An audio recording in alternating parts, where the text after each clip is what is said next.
গপ্প জাংশন চ্যানেলে তোমাদের আবারও স্বাগত জানাই। জীবনানন্দ দাশের কবিতা নিয়ে নতুন কিছু বলা খুব কঠিন। বাংলা ভাষায় বিগত দশকের কবিতা নিয়ে যত আলোচনা, যত কথা হয়েছে, তার 50% বেশি মনে হয় হয়েছে জীবনানন্দ দাশকে নিয়ে।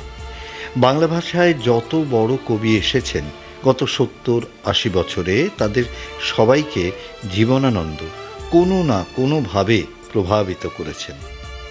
জীবনানন্দের সেরা কবিতার অভাব নেই। 20 বছর পরে সেই সেরাদের মধ্যে অন্যতম।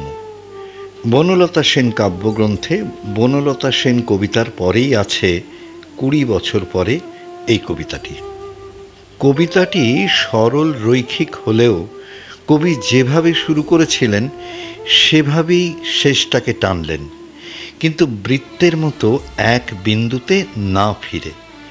কবিতার আক্ষেপ আর আকাঙ্ক্ষার সাথে শ্রোতাদেরকেও একাত্ম করে ফেললেন। তাহলে শুরু করছি আজকের উপস্থাপনা। কবি জীবনানন্দ দাশ রচিত 20 বছর পরে।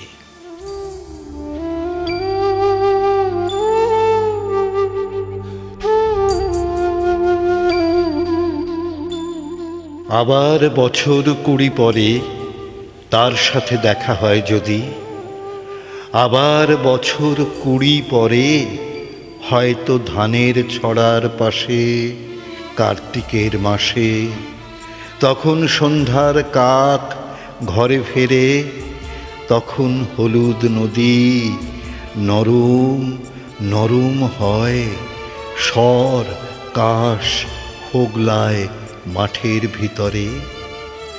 অথবা নাইকো ধান খেতে আর ব্যস্ততা নাইকো আর, হাঁসের নিড়ের থেকে খড়, পাখির নিড়ের থেকে খড় ছড়াতেছে মনিয়ার ঘরে রাত, শীত আর শিশিরের জল।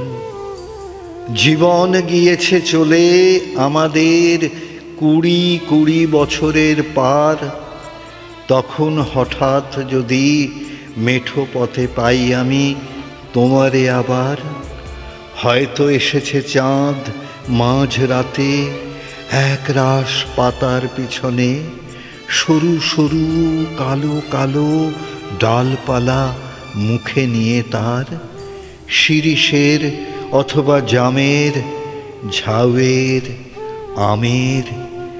20 বছরের পরে তখন তোমারে নাই মনে। জীবন গিয়েছে চলে আমাদের 20 বছরের পার, তখন আবার যদি দেখা হয় তোমার আমার, তখন হয়তো মাঠে হামাগুড়ি দিয়ে পেঁচা নামে, বাবলার গলির অন্ধকারে অসথের জানালার ফাঁকে কোথায় লুকায় আপনাকে। চোখের পাতার মতো নেমে চুপি চিলের ডানা থামে, সোনালি সোনালি চিল শিশির শিকার করে নিয়ে গেছে তারে।